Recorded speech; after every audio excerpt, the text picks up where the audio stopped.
bold colors and capital letters. No entry beyond this point. Keep away, restricted area. No photographs, no filming allowed.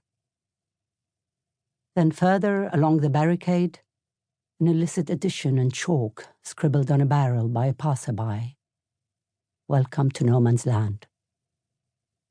The partition that tore through Cyprus from one end to the other, a buffer zone, patrolled by United Nations troops, was about 110 miles long, and as wide as 4 miles in places, while merely a few yards in others.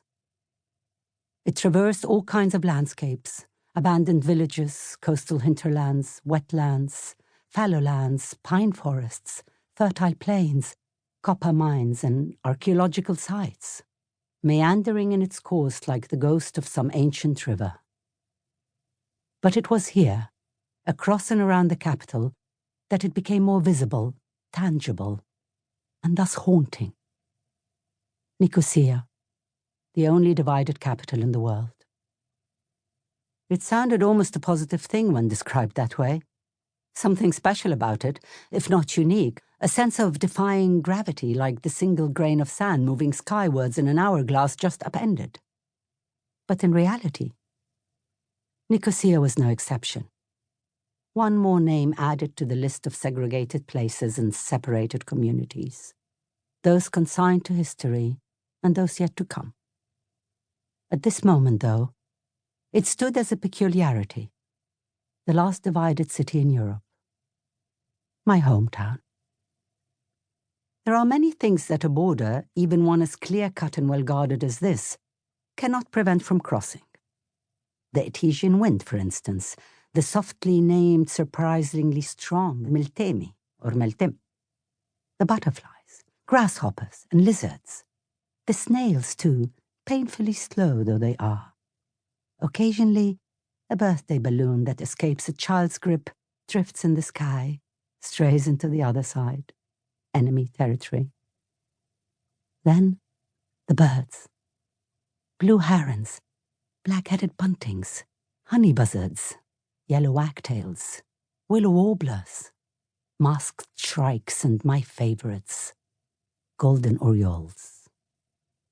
All the way from the northern hemisphere, migrating mostly during the night, darkness gathering at the tips of their wings and etching red circles around their eyes, they stop here, midway in their long journey, before continuing to Africa. The island for them is a resting place, a lacuna in the tail, an in-betweenness.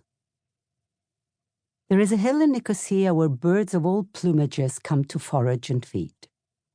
It is thick with overgrown brambles, stinging nettles, and clumps of heather. In the midst of this dense vegetation is an old well with a pulley that creaks at the slightest tug, and a metal bucket tied to a rope, frayed and algae-covered from disuse. Deep inside it is always pitch black and freezing cold, even in the fierce midday sun beating down directly overhead. The well is a hungry mouth, awaiting its next meal. It eats up every ray of light, every trace of heat, holding each mote in its elongated stone throat. If you ever find yourself in the area and, if led by curiosity or instinct, you lean over the edge and peer down, waiting for your eyes to adjust, you may catch a glint below, like the fleeting gleam from the scales of a fish before it disappears back into the water. Do not let that deceive you, though. There are no fish down there, no snakes, no scorpions, no spiders dangling from silken threads. The glint does not come from a living being, but from an antique pocket watch, 18-karat gold, encased with mother of pearl, engraved with lines from a poem. Arriving there is what you are destined for. But do not hurry the journey at all. And there, on the bag, are 2 letters, or more precisely, the same letter, written twice. Why and why? The well is 34 feet deep and 4 feet wide.